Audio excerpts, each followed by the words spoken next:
The Wonderful Wizard of Oz by L. Frank Baum. Chapter 1. The Cyclone. Dorothy lived in the midst of the great Kansas prairies, with Uncle Henry, who was a farmer, and Aunt Em, who was the farmer's wife. Their house was small, for the lumber to build it had to be carried by wagon many miles. There were 4 walls, a floor, and a roof, which made one room, and this room contained a rusty-looking cooking stove, a cupboard for their dishes, a table, 3 or 4 chairs, and the beds. Uncle Henry and Aunt Em had a big bed in one corner, and Dorothy had a little bed in another corner.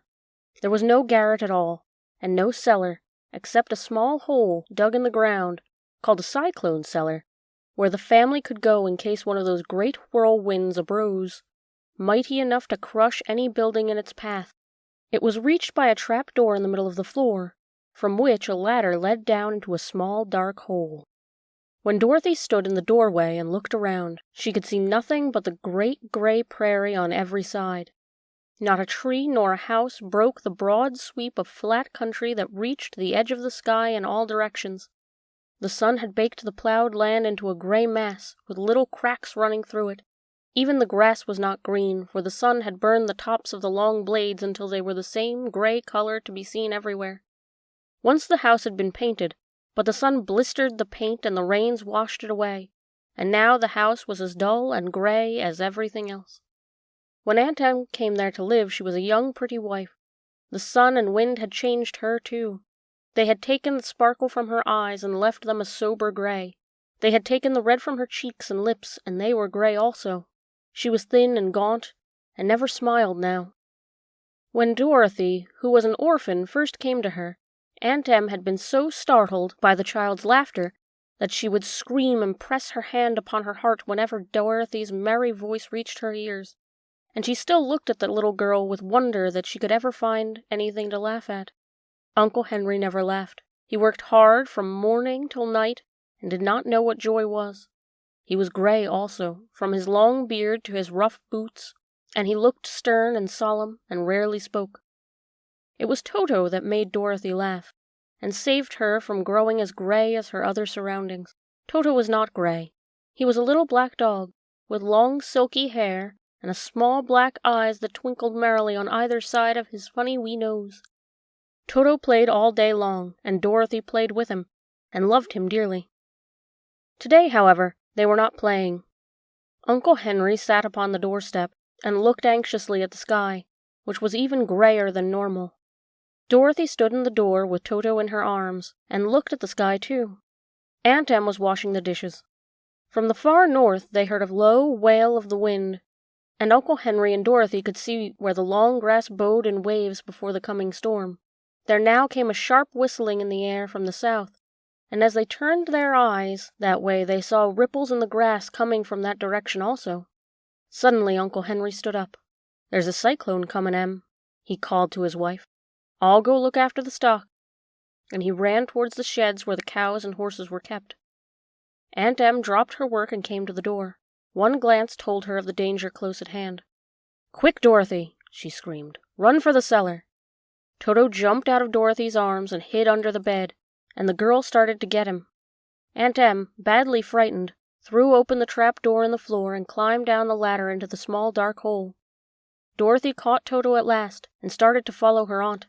When she was halfway across the room, there came a great shriek from the wind, and the house shook so hard that she lost her footing and sat down suddenly upon the floor. A strange thing then happened. The house whirled around 2 or 3 times and rose slowly through the air. Dorothy felt as if she were going up in a balloon. The north and south winds met where the house stood, and made it the exact center of the cyclone. In the middle of the cyclone the air was generally still, but the great pressure on the wind on every side of the house raised it up higher and higher, until it was at the very top of the cyclone, and there it remained and was carried miles and miles away, as easily as you could carry a feather. It was very dark, and the wind howled horribly around her, but Dorothy found she was riding quite easily. After the first few whirlwinds around, and one other time when the house tipped badly, she felt as if she were being rocked gently, like a baby in a cradle. Toto did not like it. He ran about the room, now here, now there, barking loudly, but Dorothy sat quite still on the floor and waited to see what would happen.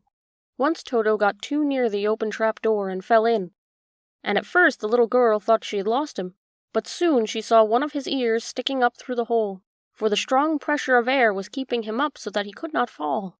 She crept to the hole, caught Toto by the ear, and dragged him into the room again, afterwards closing the trap-door so no more accidents could happen. Hour after hour passed by, and slowly Dorothy got over her fright, but she felt quite lonely, and the wind shrieked so loudly all about her that she nearly became deaf. At first she had wondered if she could be dashed to pieces when the house fell again, but as the hours passed and nothing terrible happened, she stopped worrying, and resolved to wait calmly and see what the future would bring. At last she crawled over the swaying floor to her bed, and lay down upon it, and Toto followed and lay down beside her. In spite of the swaying house and the wailing of the wind, Dorothy soon closed her eyes and fell fast asleep. Chapter 2. The Council with the Munchkins. She was awakened by a shock so sudden and severe that if Dorothy had not been lying there in the soft bed, she might have been hurt. As it was, the jar made her catch her breath and wonder what had happened, and Toto put his cold little nose into her face and whined dismally. Dorothy sat up and noticed the house was not moving, nor was it dark, for the bright sunshine came in at the window, flooding the little room. She sprang from her bed, and with Toto at her heels ran and opened the door. The little girl gave a cry of amazement and looked about her, her eyes growing bigger and bigger at the wonderful sights she saw. The cyclone had set the house down, very gently for a cyclone, in the midst of a country of marvelous beauty. There were lovely patches of green sward all about, with stately trees bearing rich and luscious fruits. Banks of gorgeous flowers were on every hand, and birds with rare and brilliant plumage sang and fluttered in the trees and bushes. A little way off was a small brook, rushing and sparkling between green banks, and murmuring in a voice very grateful to a little girl who had lived so long on the dry, gray prairies. While she stood looking eagerly at the strange and beautiful sights, she noticed coming towards her a group of the queerest people she had ever seen. They were not as big as the grown folk where she had always been used to, but neither were they very small. In fact, they seemed about as tall as Dorothy, who was a well-grown child for her age, although they were, so far as looks go, many years older. 3 were men and 1 a woman, and all were oddly dressed. They wore round hats that rose to a small point a foot above their heads, with little bells around the brims that twinkled sweetly as they moved. The hats of the men were blue, the little women's hats were white, and she wore a white gown that hung in plaits from her shoulders. Over it were sprinkled little stars that glistened in the sun like diamonds. The men were dressed in blue, of the same shade as their hats, and wore well-polished boots with a deep roll of blue at the tops. The men, Dorothy thought, were about as old as Uncle Henry, for 2 of them had beards, but the little woman was doubtless much older. Her face was covered with wrinkles, her hair was nearly white, she walked rather stiffly. When these people drew near the house where Dorothy was standing in the doorway, they paused and whispered among themselves, as if afraid to come farther. But the little woman walked up to Dorothy, made a low bow, and said in a sweet voice, "You are welcome, most noble sorceress, to the land of the Munchkins. We are so grateful to you for having killed the wicked witch of the East, and for setting our people free from bondage." Dorothy listened to this speech with wonder. What could the little woman possibly mean by calling her a sorceress, and saying she had killed the wicked witch of the East? Dorothy was an innocent, harmless little girl, who had been carried by a cyclone many miles from home, and she had never killed anything in all her life. But the little woman evidently expected her to answer, so Dorothy said, with hesitation, "You are very kind, but there must be some mistake. I have not killed anything." "Your house did, anyway," replied the little old woman, with a laugh, "and that is the same thing, see?" She continued, pointing to the corner of the house. "There are her 2 toes, still sticking out from under a block of wood." Dorothy looked, and gave a little cry of fright. There, indeed, just under the corner of the great beam the house rested on, 2 feet were sticking out, shod in silver shoes with pointed toes. "Oh dear," cried Dorothy, clasping her hands together in dismay. "The house must have fallen on her. Whatever shall we do?" "There is nothing to be done," said the little woman, calmly. But who was she? Asked Dorothy. She was the Wicked Witch of the East, as I said, answered the little woman. She has held all the Munchkins in bondage for many years, making them slave for her day and night. Now they are all set free, and are grateful to you for the favor. Who are the Munchkins? Inquired Dorothy.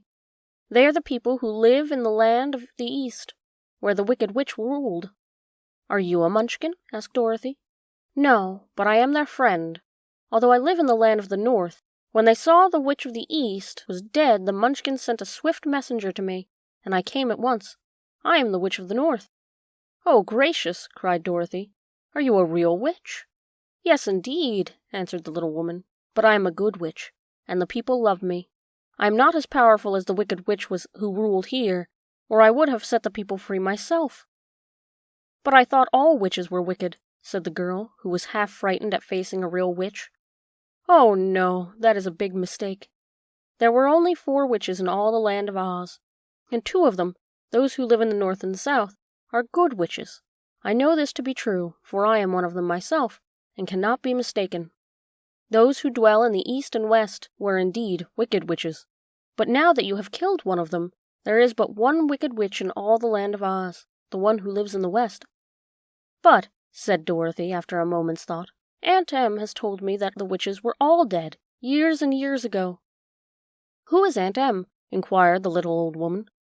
She is my aunt who lives in Kansas, where I come from. The Witch of the North seemed to think for a time, with her head bowed and her eyes upon the ground. Then she looked up and said, I do not know where Kansas is, for I have never heard that country mentioned before. But tell me, is it a civilized country? Oh, yes, replied Dorothy. Then that accounts for it. In the civilized countries I believe there are no witches left, nor wizards, nor sorceresses, nor magicians. But you see, the land of Oz has never been civilized, for we are cut off from all the rest of the world. Therefore, we still have witches and wizards amongst us. Who are the wizards? Asked Dorothy. Oz himself is the great wizard, answered the witch, sinking her voice to a whisper. He is more powerful than all the rest of us together. He lives in the City of Emeralds. Dorothy was going to ask another question, but just then the Munchkins, who had been standing silently by, gave a loud shout and pointed to the corner of the house where the Wicked Witch had been lying. What is it? Asked the little old woman, and looked and began to laugh. The feet of the dead witch had disappeared entirely, and nothing was left but the silver shoes. She was so old, explained the Witch of the North, that she dried up quickly in the sun. That is the end of her. But the silver shoes are yours, and you shall have them to wear. She reached down and picked up the shoes, and after shaking the dust out of them, handed them to Dorothy. The Witch of the East was proud of those silver shoes, said one of the Munchkins, and there is some charm connected to them, but what it is we never knew. Dorothy carried the shoes into the house and placed them on the table. Then she came out again to the Munchkins and said, I am anxious to get back to my aunt and uncle, for I am sure they will worry about me. Can you help me find my way? The Munchkins and the witch first looked at one another, and then at Dorothy, and then shook their heads. At the east, not far from here, said one, there is a great desert, and none could live to cross it. It is the same at the south, said another, for I have been there and seen it. The south is the country of the Quadlings. I am told, said the third man, that it is the same at the west.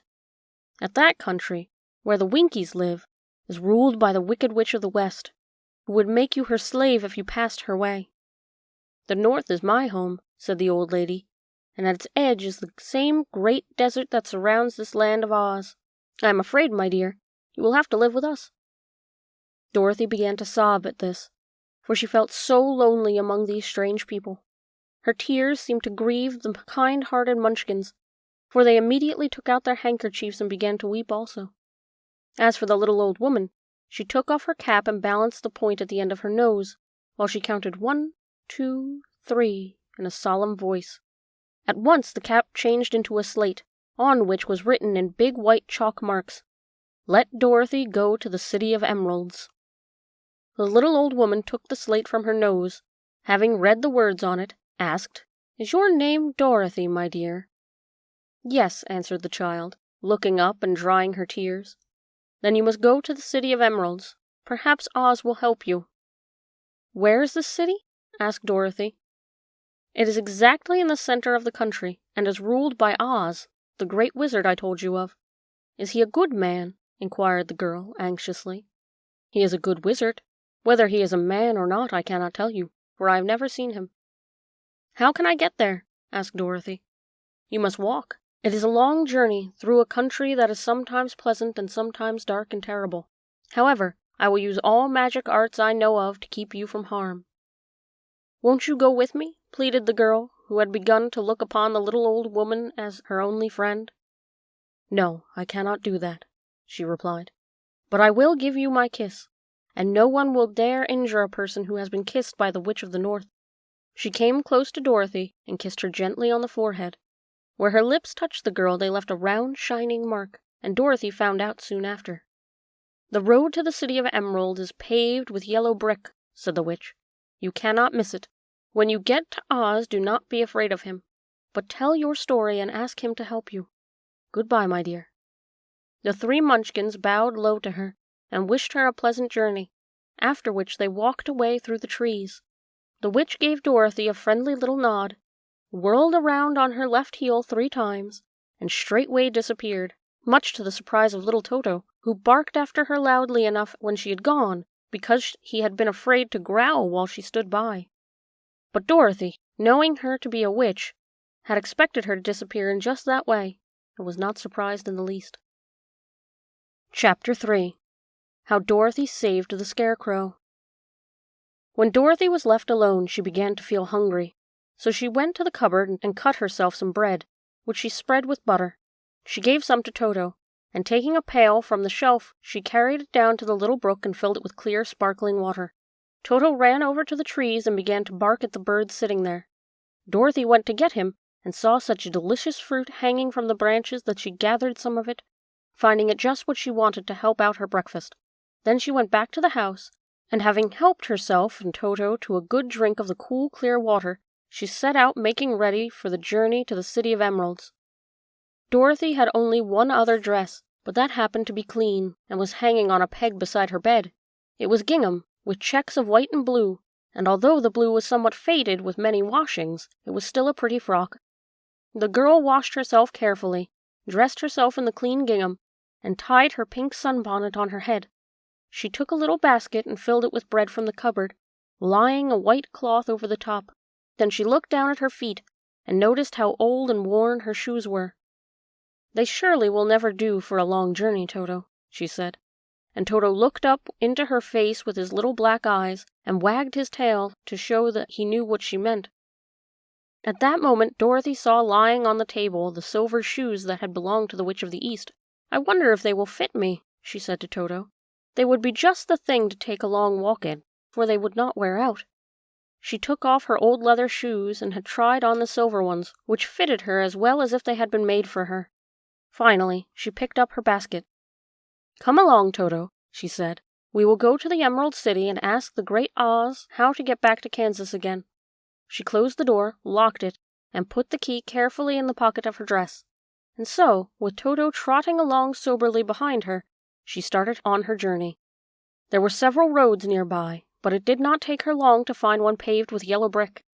Within a short time she was walking briskly towards the Emerald City, her silver shoes twinkling merrily on the hard yellow roadbed. The sun shone bright and the birds sang sweet, and Dorothy did not feel nearly as bad as you might think a little girl would who had been suddenly whisked away from her own country and set down in the midst of a strange land. She was surprised, as she walked along, to see how pretty the country was about her. There were neat fences at the sides of the road, painted a dainty blue color, and beyond them were fields of grain and vegetables in abundance. Evidently, the Munchkins were good farmers and able to raise large crops. Once in a while you should pass a house, and the people came out to look at her and bow low as she went by, for everyone knew she had been the means of destroying the wicked witch and setting them free from bondage. The houses of the Munchkins were odd-looking dwellings, for each was round, with a big dome for a roof. All were painted blue, for in this country of the East blue was the favorite color. Towards everything, when Dorothy was tired with her long walk and began to wonder where she would pass the night, she came to a house rather larger than the rest. On the green lawn before it many men and women were dancing. 5 little fiddlers played as loudly as possible, and the people were laughing and singing, while the big table nearby was loaded with delicious fruits and nuts, pies and cakes, and many other good things to eat. The people greeted Dorothy kindly, and invited her to supper and to pass the night with them, for this was the home of one of the richest munchkins in the land, and his friends were gathered with him to celebrate the freedom from the bondage of the Wicked Witch. Dorothy ate a hearty supper, and was waited upon by the rich munchkin himself, whose name was Bach. Then she sat down upon a settle and watched the people dance. When Bach saw her silver shoes, he said, "You must be a great sorceress." "Why?" asked the little girl. "Because you wear the silver shoes and have killed the Wicked Witch. Besides, you have white in your frock, and only witches and sorceresses wear white." "My dress is blue and white checked," said Dorothy, smoothing out the wrinkles in it. "It is kind of you to wear that," said Bach. "Blue is the color of the Munchkins, and white is the witch color. So we know that you are a friendly witch." Dorothy did not know what to say to this, for all the people seemed to think her as a witch, and she knew very well that she was only an ordinary little girl who had come by in the chance of a cyclone into a strange land. When she had tired watching the dancing, Bach led her into the house, where he gave her a room with a pretty bed in it. The sheets were made of blue cloth, and Dorothy slept soundly in them until morning, with Toto curled up on the blue rug beside her.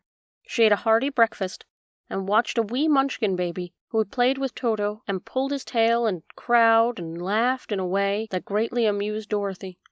Toto was a fine curiosity to all the people, for they had never seen a dog before. "How far is it to the Emerald City?" the girl asked. "I do not know," answered Bach gravely, "for I have never been there. It is better for people to keep away from Oz, unless they have business with him. But it is a long way to the Emerald City, and it will take you many days. The country here is rich and pleasant, but you must pass through rough and dangerous places before you reach the end of your journey." This worried Dorothy a little, but she knew that only the great Oz could help her get back to Kansas again, so she bravely resolved not to turn back. She bade her friends goodbye, and again started along the road of yellow brick. When she had gone several miles, she thought she would stop and rest, and so climbed to the top of a fence behind a road and sat down. There was a great cornfield beyond the fence, and not far away she saw a scarecrow, placed high on a pole to keep the birds from the ripe corn. Dorothy leaned her chin upon her hand and gazed thoughtfully at the scarecrow. Its head was a small sack stuffed with straw, his eyes, nose, and mouth painted on to represent a face.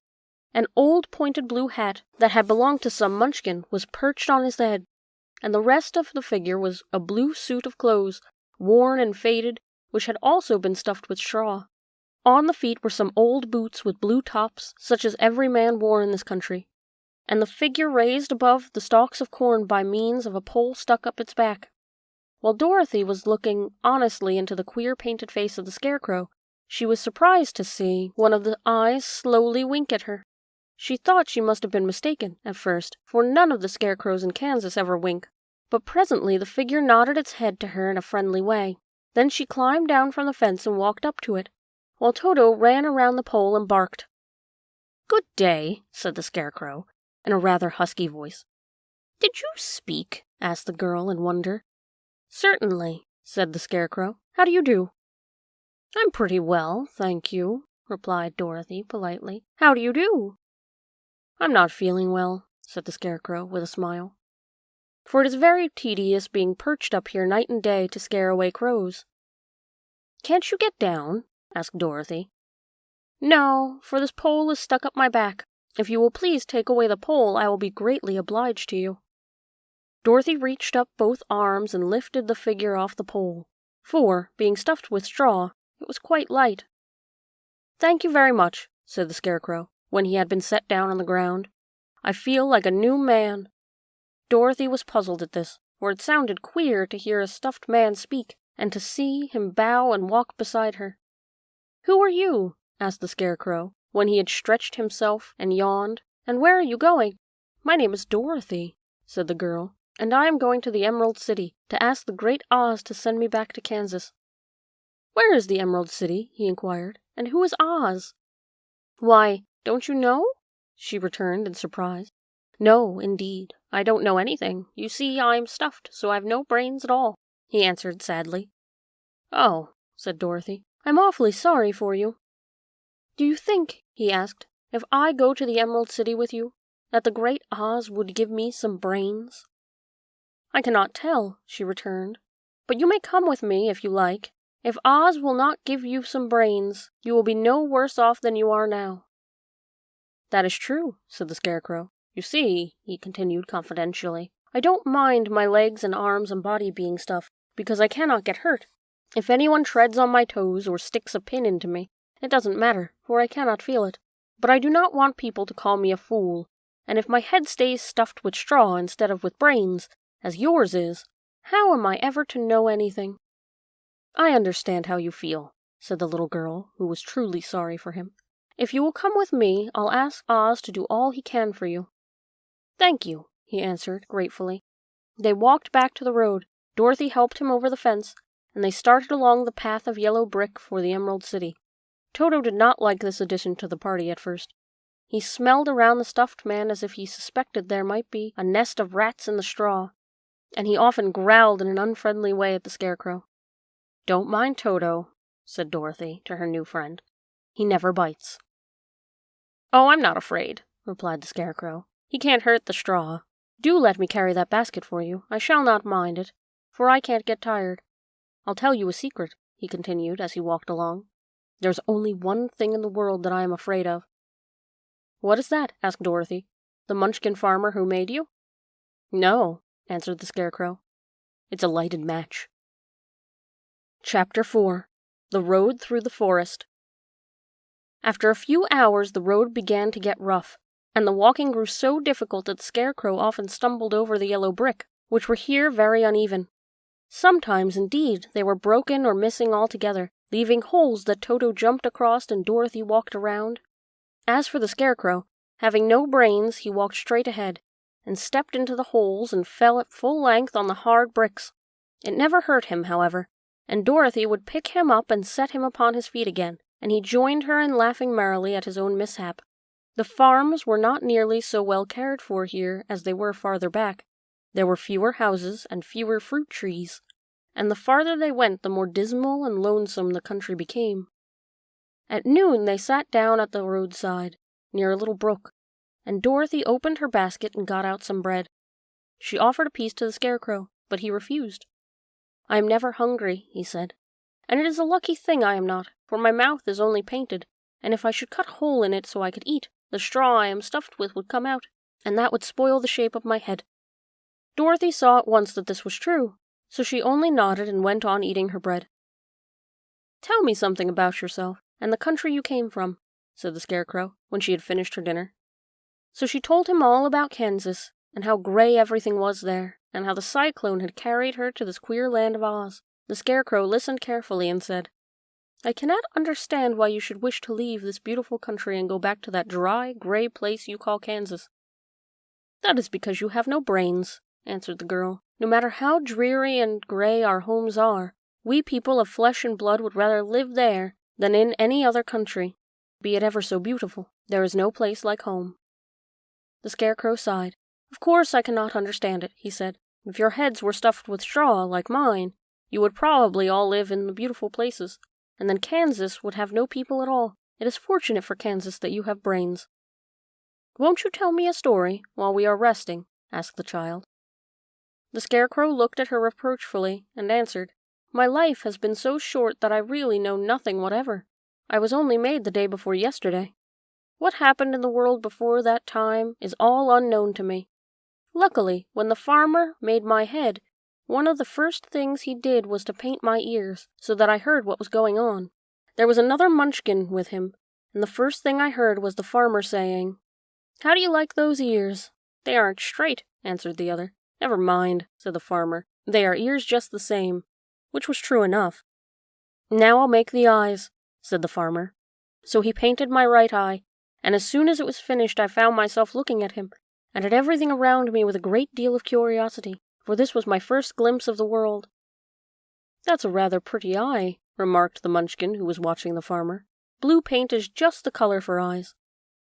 "I think I'll make the other a little bigger," said the farmer, and when the second eye was done, I could see much better than before. Then he made my nose and my mouth, but I did not speak, because at that time I didn't know what a mouth was for.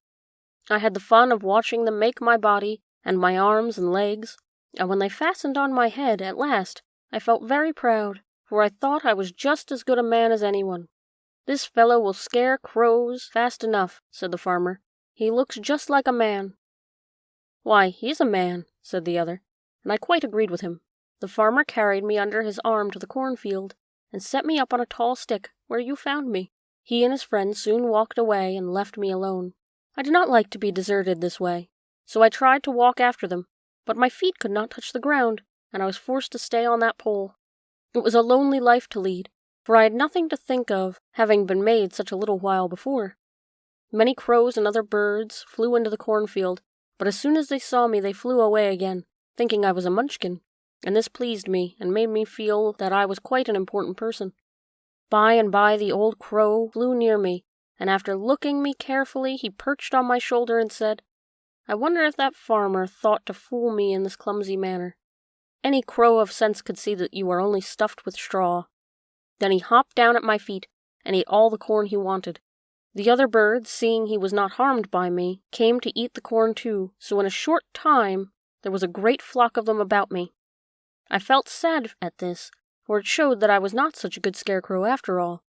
But the old crow comforted me, saying, "If you only had brains in your head, you would be as good as a man as any of them, and a better man than some of them.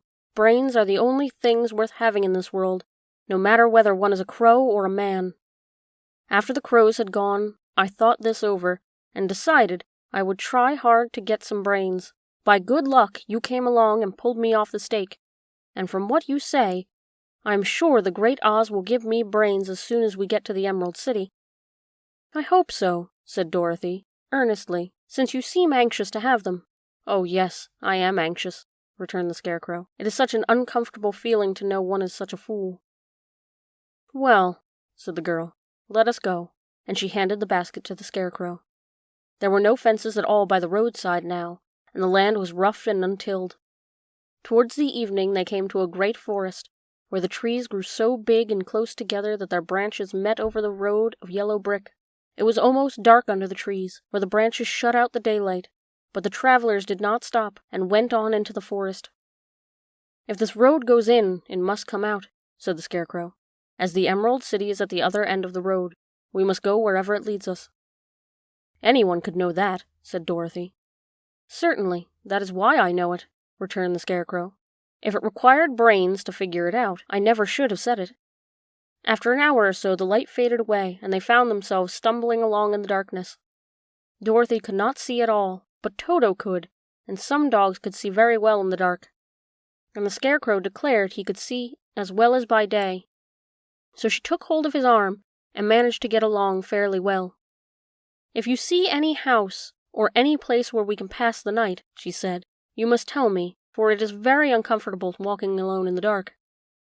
Soon after the Scarecrow stopped. "I see a little cottage at the right of us," he said, "built of logs and branches. Shall we go there?" "Yes, indeed," answered the child. "I am all tired out." So the Scarecrow led her through the trees until they reached the cottage, and Dorothy entered and found a bed of dried leaves in one corner. She lay down at once, and with Toto beside her, soon fell into a sound sleep. The Scarecrow, who was never tired, stood up in another corner and waited patiently until morning came. Chapter 5. The Rescue of the Tin Woodsman. When Dorothy awoke, the sun was shining through the trees, and Toto had long been chasing birds and squirrels. She sat up and looked around her. There was the Scarecrow, still standing patiently in his corner, waiting for her. "We must go and search for water," she said to him. "Why do you want water?" he asked. "I want to wash my face clean after the dust of the road, and to drink, so the dry bread will not stick in my throat." "It must be inconvenient to be made of flesh," said the Scarecrow thoughtfully, "for you must sleep and eat and drink. However, you have brains, and it is worth a lot of bother to be able to think properly." They left the cottage and walked through the trees until they found a little spring of clear water, where Dorothy drank and bathed and ate her breakfast. She saw there was not much bread left in the basket, and the girl was thankful the Scarecrow did not have to eat anything, for there was scarcely enough for herself and Toto for the day. When she had finished her meal, she was about to go back to the road of yellow brick. She was startled to hear a deep groan nearby. "What was that?" she asked timidly. I cannot imagine, replied the Scarecrow, but we could go and see. Just then another groan reached their ears, and the sound seemed to come from behind them. They turned and walked through the forest a few steps, when Dorothy discovered something shining in a ray of sunshine that fell between the trees. She ran to the place, and then stopped short with a cry of surprise. One of the big trees had been partly chopped through, and standing beside it with an uplifted axe in his hand, made entirely of tin. His head and arms and legs were jointed upon his body, but he stood perfectly motionless, as if he could not stir at all. Dorothy looked at him in amazement, and so did the Scarecrow, while Toto barked sharply and made a snap at the tin legs, which hurt his teeth. "Did you groan?" asked Dorothy. "Yes," answered the Tin Man. "I did. I've been groaning for more than a year, and no one has ever heard me before to come help me." "What can I do for you?" she inquired, softly, for she was moved by the sad voice in which the man spoke. "Get an oil can and oil my joints," he answered. "They are rusted so badly that I cannot move them at all. If I am well oiled, I shall soon be all right again. You will find an oil can on a shelf in my cottage." Dorothy at once ran back to the cottage, and found an oil can, and then she returned and asked anxiously, "Where are all your joints?" "Oil my neck first," replied the Tin Woodman. So she oiled it, and it was quite badly rusted. The Scarecrow took hold of the tin head and moved it gently from side to side until it worked freely, and then the man could turn it himself. "Now oil the joints in my arms," he said, and Dorothy oiled them, and the Scarecrow bent them carefully until they were quite free from rust and as good as new. The Tin Woodsman gave a sigh of satisfaction and lowered his axe, which he leaned against the tree. "This is a great comfort," he said. "I have been holding that axe in the air ever since I rusted, and I'm glad to be able to put it down at last. Now, if you will oil the joints of my legs, I shall be all right once more." So they oiled his legs until he could move them freely, and he thanked them again and again for his release, for he seemed a very polite creature, and very grateful. "I might have stood there always if you had not come along," he said, "so you have certainly saved my life. How did you happen to be here?" "We are on our way to the Emerald City, to see the Great Oz," she answered, "and we stopped at your cottage to pass the night." "Why do you wish to see Oz?" he asked. "I want him to send me back to Kansas, and the Scarecrow wants him to put a few brains into his head," she replied. The Tin Woodman appeared to think deeply for a moment. Then he said, "Do you suppose Oz could give me a heart?" "Why, I guess so," Dorothy answered. "It would be as easy as to give the Scarecrow brains." "True," the Tin Woodsman returned. "So if you will allow me to join your party, I will also go to the Emerald City and ask Oz to help me." "Come along," said the Scarecrow heartily, and Dorothy added that she would be pleased to have his company. So the Tin Woodsman shouldered his axe, and they all passed through the forest until they came to the road that was paved with yellow brick. The Tin Woodsman has asked Dorothy to put the oil can in her basket, for, he said, if I should get caught in the rain and rust again, I would need the oil can badly. It was a bit of good luck to have their new comrade join the party, for soon after they had begun their journey again, they came to a place where the trees and branches grew so thick over the wood that the travelers could not pass. But the Tin Woodsman set to work with his axe and chopped so well that he soon cleared the passage for the entire party. Dorothy was thinking so earnestly as they walked along that she did not notice when the Scarecrow stumbled into a hole and rolled over to the side of the road. Indeed, he was obliged to call her to help him up again. "Why didn't you walk around the hole?" asked the Tin Woodsman. "I don't know enough," replied the Scarecrow cheerfully. "My head is stuffed with straw, you know, and that is why I am going to Oz to ask him for some brains." "Oh, I see," said the Tin Woodsman. "But after all, brains are not the best thing in the world." "Have you any?" inquired the Scarecrow. "No, my head is quite empty," answered the Woodsman. "But once I had brains, and a heart also. So having tried them both, I should much rather have a heart." "And why is that?" asked the Scarecrow. "I will tell you my story, and then you will know." So while they were walking through the forest, the Tin Woodsman told the following story. "I was born the son of a woodsman who chopped down trees in the forest and sold the wood for a living. When I grew up, I too became a woodchopper, and after my father died, I took care of my old mother as long as she lived. But then I made up my mind that instead of living alone, I would marry, so that I might not become lonely.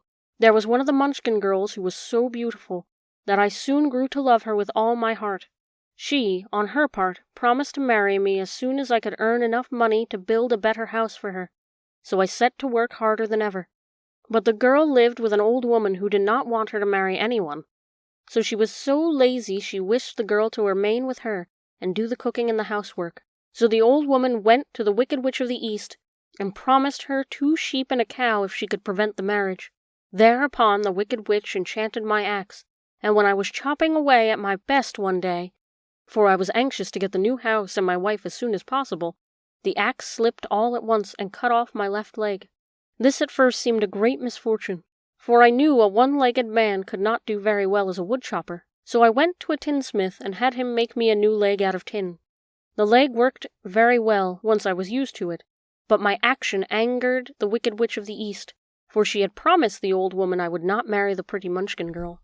When I began chopping again, my axe slipped and cut off my right leg. Again, I went to the tinner, and he made me a leg out of tin. After this, the enchanted axe cut off my arms, one after the other, but, nothing daunted, I had them replaced with tin ones.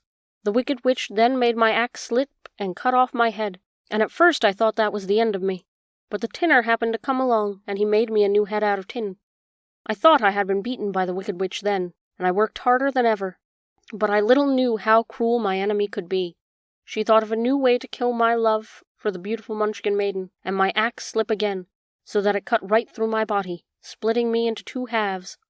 Once more the tinner came to my help, and made me a body of tin, fastening my tin arms and tin legs and head to it by means of joints, so that I could move around as well as ever. But alas, I had now no heart, so that I lost all my love for the little Munchkin girl, and did not care whether I married her or not. I suppose she is still living with the old woman, waiting for me to come after her. My body shone so brightly in the sun that I felt very proud of it, and it did not matter if my axe slipped, for it could not cut me. There was only one danger, that my joints could rust, but I kept an oil can in my cottage and took care of myself whenever I needed it. However, there came a day when I forgot to do this, and, being caught in a rainstorm, before I thought of the danger my joints had rusted, and I was left to stand in the woods until you came to help me. It was a terrible thing to undergo, but during the year I stood there, I had time to think that the greatest loss I had known was the loss of my heart. While I was in love, I was the happiest man on earth, but no one can love who has not a heart, and so I am resolved to ask Oz to give me one. If he does, I will go back to the Munchkin maiden and marry her. Both Dorothy and the Scarecrow had been greatly interested in the story of the Tin Woodman, and now they knew why he was so anxious to get a new heart. All the same, said the Scarecrow, I shall ask for brains instead of a heart, for a fool would not know what to do with a heart if he had one. I shall take the heart, returned the Tin Woodman, for brains do not make one happy, and happiness is the best thing in the world. Dorothy did not say anything, for she was puzzled to know which of her 2 friends was right. She decided if she could only get back to Kansas and Aunt Em, it did not matter so much whether the woodsman had no brains, and the Scarecrow had no heart, or each got what he wanted. What worried her most was that the bread was nearly gone, and another meal for herself and Toto would empty the whole basket. To be sure, neither the woodsman nor the Scarecrow ever ate anything, but she was not made of tin, nor straw, and could not live unless she was fed. Chapter 6. The Cowardly Lion. All this time Dorothy and her companions had been walking through the thick woods. The road was still paved with yellow brick, but these were covered by dried branches and dead leaves from the trees, and the walking was not good at all. There were few birds in this part of the forest, for birds love the open country where there is plenty of sunshine, but now and then there came a deep growl from some wild animal hidden among the trees. These sounds made the little girl's heart beat fast, for she did not know what made them. But Toto knew, and he walked close to Dorothy's side, and did not even bark in return. "How long will it be," the child asked of the Tin Woodman, "before we are out of the forest?" "I cannot tell," was the answer, "for I have never been to the Emerald City. But my father went there once, when I was a boy, and he said it was a long journey through a dangerous country. Although nearer to the city where Oz dwells, the country is beautiful. But I am not afraid so long as I have my oil can, and nothing can hurt the Scarecrow, while you bear upon your forehead the mark of the Good Witch's kiss, and that will protect you from harm." "But Toto," said the girl anxiously, "what will protect him?" We must protect him ourselves if he is in danger," replied the Tin Woodman. Just as he spoke, there came from the forest a terrible roar, and the next moment a great lion bounded into the road. With one blow of his paw he sent the Scarecrow spinning over and over to the edge of the road, and then he struck the Tin Woodman with sharp claws. But, to the lion's surprise, he could make no impression on the tin, and the woodsman fell over into the road and lay still. Little Toto, now that he had an enemy to face, ran barking towards the lion, and the great beast had opened his mouth to bite the dog when Dorothy, fearing Toto would be killed, and heedless of danger, rushed forward and slapped the lion upon his nose as hard as she could, while she cried out, "Don't you dare to bite Toto! You ought to be ashamed of yourself, a big beast like you, to bite a poor little dog." "I didn't bite him," said the lion, as he rubbed his nose with his paw where Dorothy had hit it. "No, but you tried to," she retorted. "You are nothing but a big coward." "I know it," said the lion, hanging his head in shame. "I've always known it. But how can I help it? I don't know, I'm sure, to think of your striking a stuffed man, like the poor Scarecrow." "Is he stuffed?" asked the lion in surprise, as he watched her pick up the Scarecrow and set him upon his feet, while she patted him into shape again. "Of course he's stuffed," replied Dorothy, who was still angry. "That's why he went over so easily," remarked the lion. "It astonished me to see him twirl around so. Is the other one stuffed also?" "No," said Dorothy. "He's made of tin," and she helped the woodsman up again. "That's why he nearly blunted my claws," said the lion. "When they scratched against the tin, it made a cold shiver run down my back. What is that little animal you are so tender of?" "He is my dog, Toto," answered Dorothy. "Is he made of tin or stuffed?" asked the lion. "Neither. He's a meat dog," said the girl. "Oh, he's a curious animal, and seems remarkably small now that I look at him. No one would think of biting such a little thing except a coward like me," continued the lion, sadly. "What makes you a coward?" asked Dorothy, looking at a great beast in wonder, for he was as big as a small horse. "It's a mystery," said the lion. "I suppose I was born that way. All the other animals in the forest naturally expect me to be brave, for the lion is everywhere thought to be the king of the beasts. I learned that if I roared very loudly, every living thing was frightened and got out of my way. Whenever I've met a man, I've been awfully scared. I've just roared at him, and he has always run away as fast as he could go. If the elephants and the tigers and the bears had ever tried to fight me, I should have run myself. I'm such a coward. But just as soon as they hear me roar, they all try to get away from me, and of course I let them go." "But that isn't right. The king of beasts shouldn't be a coward," said the Scarecrow. "I know it," returned the lion, wiping a tear from his eye with the tip of his tail. "It is my great sorrow and makes my life very unhappy. But whenever there is danger, my heart begins to beat fast." "Perhaps you have a heart disease," said the Tin Woodman. "It may be," said the lion. "If you have," continued the Tin Woodman, "you ought to be glad, for it proves you have a heart. For my part, I have no heart, so I cannot have heart disease." "Perhaps," said the lion, thoughtfully, "if I had no heart, I should not be a coward." "Have you brains?" asked the Scarecrow. "I suppose so. I never looked to see," replied the lion. "I am going to the Great Oz to ask him to give me some," remarked the Scarecrow, "for my head is stuffed with straw." "And I am going to ask him to give me a heart," said the woodsman. "And I am going to ask him to send Toto and me back to Kansas," added Dorothy. "Do you think Oz could give me courage?" asked the Cowardly Lion. "Just as easily as he could give me brains," said the Scarecrow. "Or give me a heart," said the Tin Woodman. "Or send me back to Kansas," said Dorothy. "Then if you don't mind, I'll go with you," said the lion, "for my life is simply unbearable without a bit of courage." "You'll be very welcome," answered Dorothy, "for you will help keep away the other wild beasts. It seems to me they must be more cowardly than you if they allow you to scare them so easily." "They really are," said the lion, "but that doesn't make me any braver, and as long as I know myself to be a coward, I shall be unhappy." So once more the little company set off upon the journey, and the lion walking with stately strides at Dorothy's side. Toto did not approve this new comrade at first, for he could not forget how nearly he had been crushed between the lion's great jaws. But after a time he became more at ease, and presently Toto and the Cowardly Lion had grown to be good friends. During the rest of the day, There was no other adventure to mar the peace of their journey. Once, indeed, the Tin Woodman stepped upon a beetle that was crawling along the road, and killed the poor little thing. This made the Tin Woodman very unhappy, for he was always careful not to hurt any living creature, and as he walked along he wept several tears of sorrow and regret. These tears ran slowly down his face and over the hinges of his jaw, and there they rusted. When Dorothy presently asked him a question, the Tin Woodman could not open his mouth, for his jaws were tightly rusted together. He became greatly frightened at this, and made many motions to Dorothy to relieve him, but she could not understand. The lion was also puzzled to know what was wrong, but the Scarecrow seized the oil can from Dorothy's basket, and oiled the woodsman's jaws, so that after a few moments he could talk as well as before. "This will serve me a lesson," said he, "to look where I step, for if I should kill another bug or beetle I should surely cry again, and crying rusts my jaw so that I cannot speak." Thereafter he walked carefully with his eyes upon the road, and he saw a tiny ant toiling by he would step over it, so as not to harm it. The Tin Woodman knew very well he had no heart, and therefore he took great care never to be cruel or unkind to anything. "You people with hearts," he said, "have something to guide you, and never need do wrong.